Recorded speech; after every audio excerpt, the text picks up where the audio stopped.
My dear students, you are again welcome to my English second paper class. And the previous class I discussed speech or narration. আমি সেখানে তোমাদেরকে দুটি rules শিখিয়েছিলাম, একটি assertive সেন্টেন্সের narration কীভাবে করতে হয় এবং ইন্টারোগেটিভ সেন্টেন্সের ন্যারেশন কীভাবে করতে হয়। আজ আমরা একটু imperative sentence, optative and exclamatory সেন্টেন্সের ন্যারেশনটা একটু দেখব। তোমরা সকলে একটু মনোযোগ সহকারে লক্ষ্য রাখো। আমরা ইম্পারেটিভ সেন্টেন্স জানি।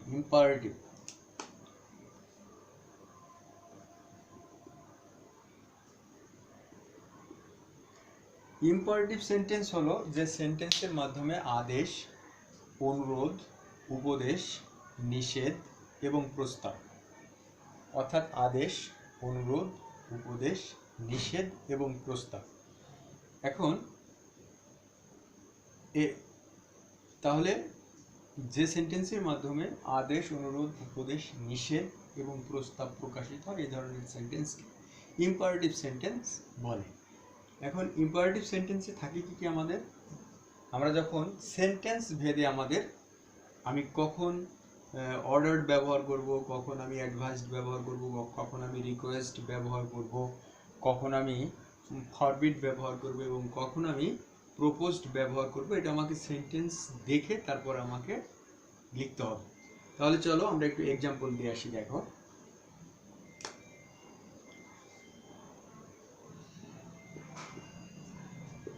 he said to me, সে আমাকে বলল। যদি আমি বলি যে do the work,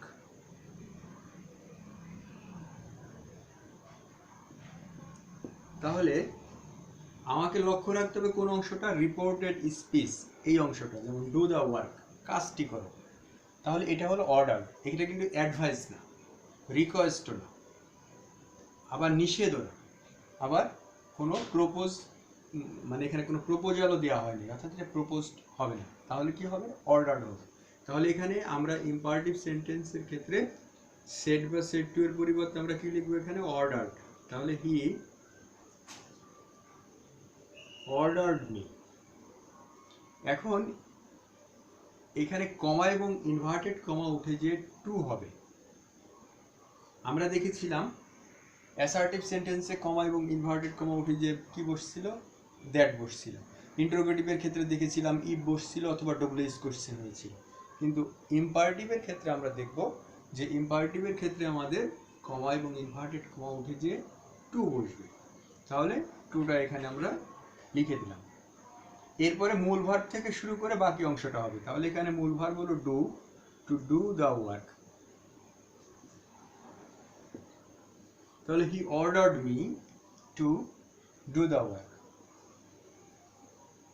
next example,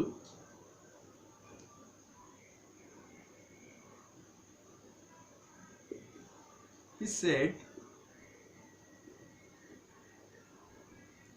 please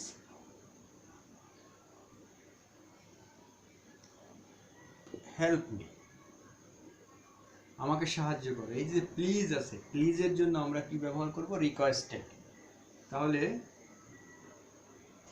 he requested, R comma inverted কমা যে টু হলো টু হেল্প, আর মি এর জায়গা হিম হয়ে যাবে, তাকে সাহায্য করতে। সে আমাকে রিকোয়েস্ট করেছিল তাকে সাহায্য করার জন্য। তাহলে হি, এই মিটা এখন কি হয়ে গেছে? হিম হয়ে গেছে। তাহলে he requested me to help him. C number example দেখো, mother said to her son, mother said to her son, get up early.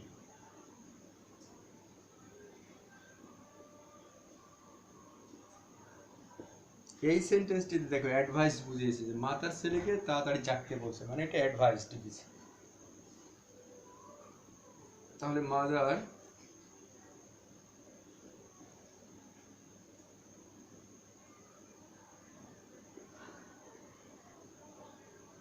advised her son to get up early. পরের অংশের কোনো চেঞ্জ হয়নি, তাহলে mother advised her Son to get up early.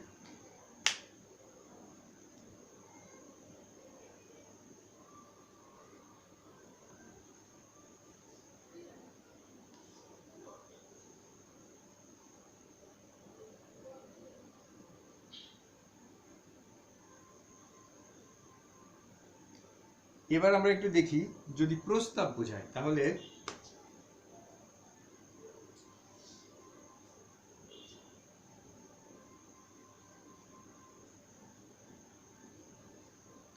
he said to me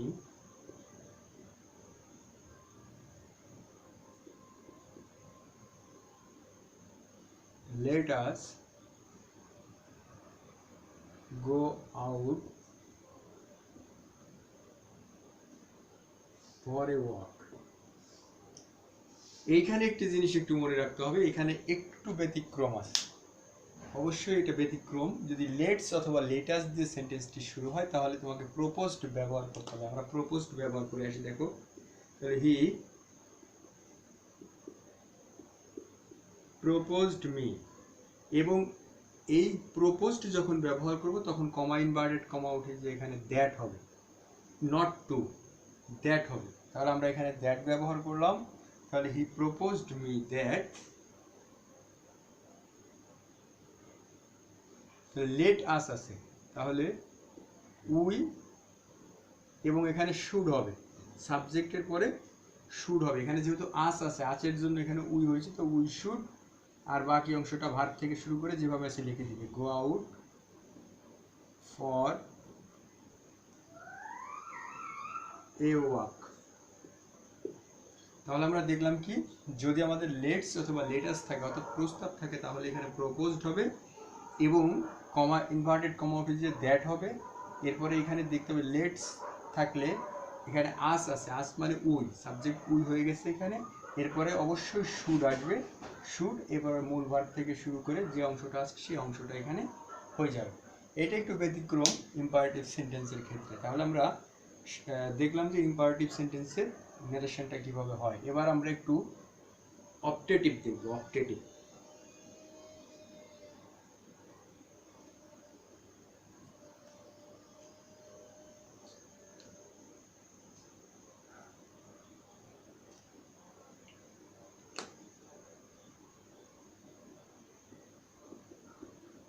optative sentence আমরা জানি যে সেন্টেন্সের মাধ্যমে দোয়া, আশীর্বাদ, প্রার্থনা এগুলা হবে। যে সেন্টেন্সের মাধ্যমে দোয়া, আশীর্বাদ, প্রার্থনা বোঝায় এই ধরনের সেন্টেন্সকে অপটেটিভ সেন্টেন্স বলা হয়ে থাকে। এখন অপটেটিভ সেন্টেন্সের ক্ষেত্রে আমরা একটু এক্সাম্পল দিয়ে আসি, দেখো যেমন he said, comma inverted comma,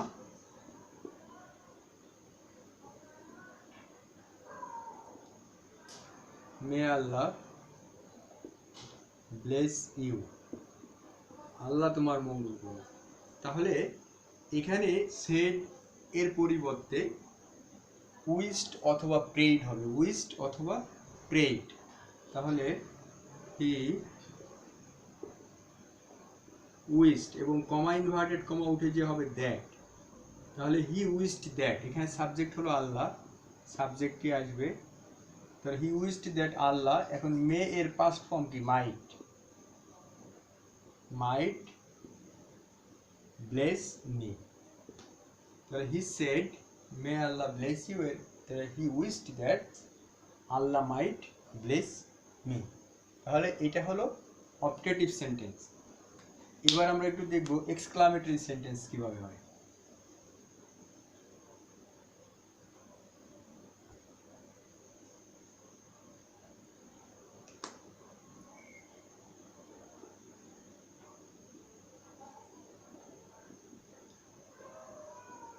exclamatory sentence জানি কি আমরা, যে সেন্টেন্সের মাধ্যমে কোনো মনের আবেগ, অনুভূতি, উল্লাস এগুলা প্রকাশিত হবে, অর্থাৎ যে সেন্টেন্সের মাধ্যমে মনের আবেগ, অনুভূতি বা উল্লাস প্রকাশিত হয় এই ধরনের সেন্টেন্সকে এক্সক্লামেটরি সেন্টেন্স বলা হয়। যেমন he said, সে বলল,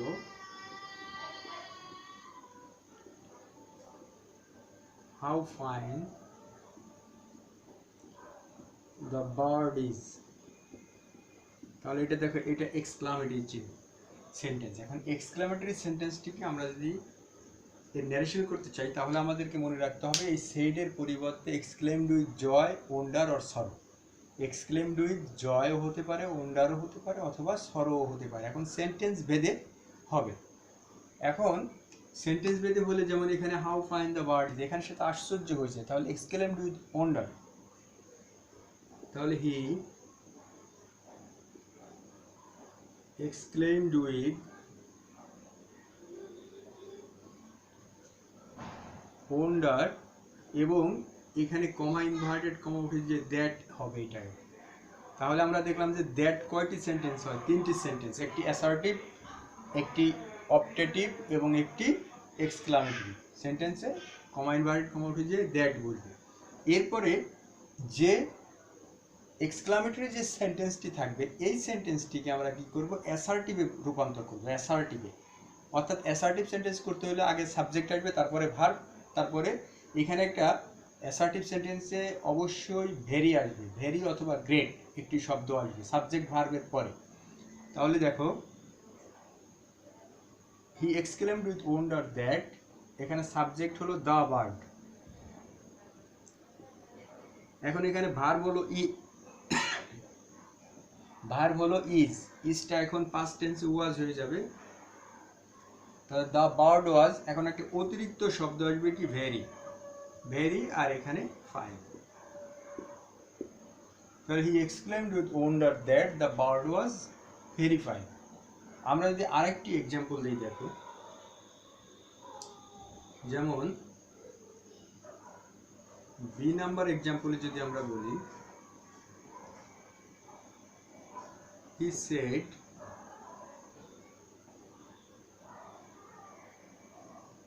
what a fool you are। তাহলে এই সেন্টেন্সটিতে দেখো he exclaimed with wonder that, he exclaimed with wonder that, এখন ইউটা হলো সাবজেক্ট, তাহলে ইউ, ভার্ব হলো আর, আর এর পাস্ট ফর্ম হলো হবে এখানে ওয়ার, ইউ ওয়ার। এখন এ আছে এখানে, এটা হয়ে যাবে, তাহলে ইউ ওয়ার আ গ্রেটফুল। এখানে ভেরি আসবে না, এখানে আসবে গ্রেট, এরপরে ফুল। তাহলে he exclaimed with wonder that you were a grateful. তাহলে ডিয়ার স্টুডেন্টস, আমরা এখানে কি করলাম যে আমরা এখানে 5টি সেন্টেন্সের ন্যারেশন কিভাবে হয় আমি তোমাদেরকে সেন্টেন্স ন্যারেশনটা আলোচনা করলাম। আমাদের মেইন আলোচনার বিষয় হলো প্যাসেজ ন্যারেশন। কিন্তু সেন্টেন্স ন্যারেশন যদি তুমি না বুঝো, প্যাসেজ ন্যারেশন তুমি বুঝতে পারবে না, যার কারণে এই সেন্টেন্স ন্যারেশনটা আগে করিয়ে তারপরে প্যাসেজ ন্যারেশনটা যেতে হয়, যার কারণে আমি তোমাদের এই পদ্ধতিটা অবলম্বন করলাম। এখন আমরা একটু দেখব, যদি কোনো প্যাসেজ ন্যারেশনের ক্ষেত্রে যদি কোনো সেন্টেন্সে ইয়েস থাকে, ইয়েস, ইয়েস থাকলে হবে, ইয়েস যেখানে থাকবে ইয়েসের পরিবর্তে হবে, বা ইয়েস থাকলে রিপ্লাইড ইন দ্য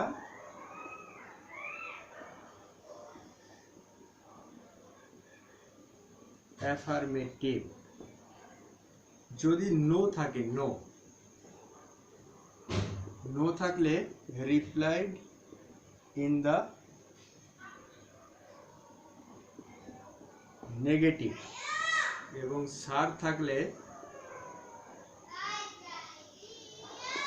থাকলে রেসপেক্টফুল হবে।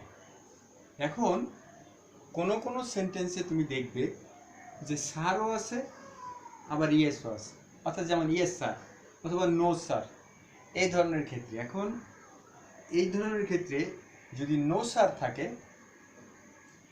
তাহলে আমাকে কি করতে হবে, আগে স্যারের কাজ করে নিতে হবে। যেমন আমি একটু এক্সাম্পল দিয়ে দেখি, দেখো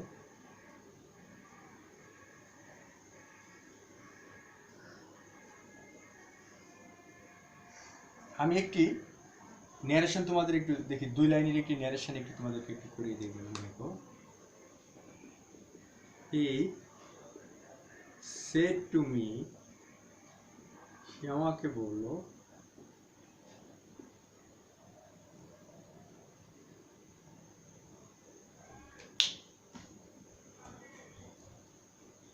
আমরা একটু দা টিচার লিখি। তাহলে the teacher said to me, শিক্ষক আমাকে বললেন, have you done your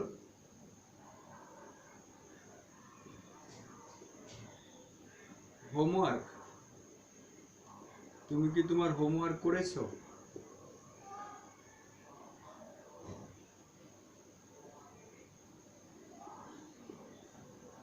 no sir, no sir,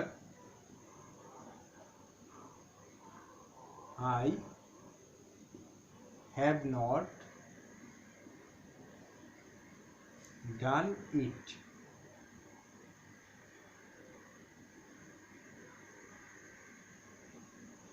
I replied. আচ্ছা, রিপ্লাইড না লিখে আমরা সেড লিখি। তোমাদের এখানে একটা নিয়ম আছে, যেগুলো শিখাই দিব। I said, আমি বললাম। তাহলে এইটার দেখো, ন্যারেশনটা একটু দেখো। তাহলে প্রথম সেন্টেন্সটা, the teacher said to me, শিক্ষক আমাকে বললেন যে have you done your homework, তুমি তোমার হোমওয়ার্ক করেছো? আমি কি বললাম? No sir, I have not done it, আমি এটা করি নাই। আই সেড, আমি বললাম আর কি। এখন তাহলে ফার্স্ট এটা কোন সেন্টেন্স? Interrogative sentence. তাহলে দ্য টিচার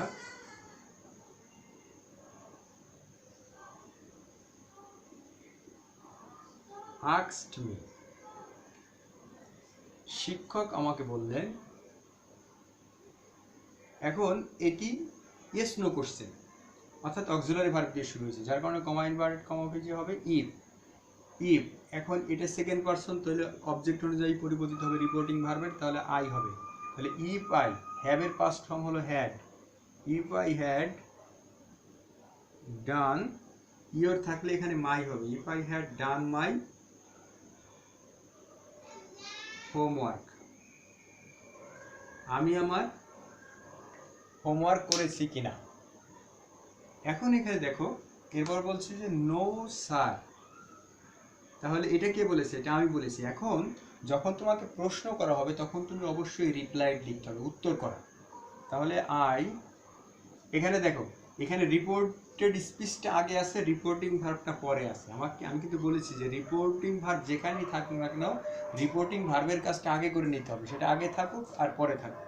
তাহলে আমি কি লিখবো? তাহলে আই রিপ্লাইড, আর প্রশ্ন করলে অবশ্যই উত্তর লিখতে হবে। তাহলে আই রিপ্লাইড, এবং এটা যেহেতু অ্যাসার্টিভ সেন্টেন্স, তাহলে দ্যাট আসবে। তাহলে আই রিপ্লাইড দ্যাট, আমি বললাম যে,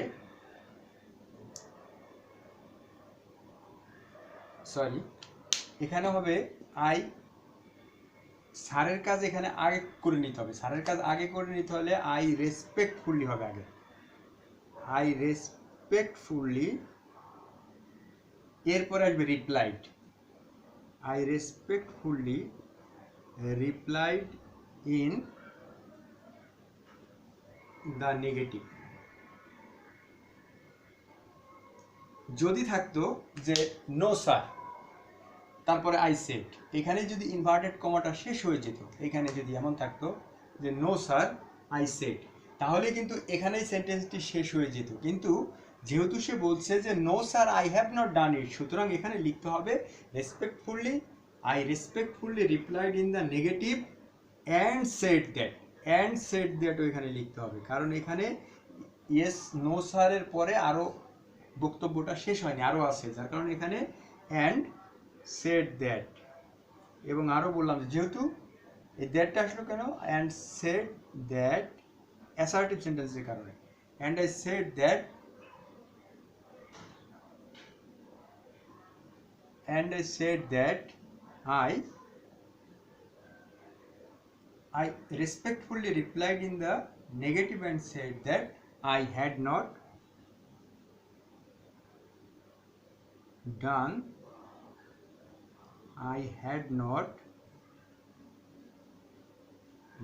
it. I had not done it. তাহলে আমরা দেখলাম যে কিভাবে প্যাসেজ নারেশনটা আমাদের হয়। আমি তোমাদেরকে একটু দেখানোর চেষ্টা করলাম। নেক্সট ক্লাসে আমি অবশ্যই তোমাদেরকে প্যাসেজ নারেশন অনেক কিছু যে কয়টা সম্ভব হয় আমি তোমাদেরকে প্যাসেজ নারেশন তোমাদেরকে অন্য একটি ক্লাসে দেখিয়ে দিব। তোমরা তোমাদের বই থেকে প্র্যাকটিস করবে। আশা করি সকলেই ভালো থাকবে আর সকলের জন্য শুভকামনা রইল। Thank you.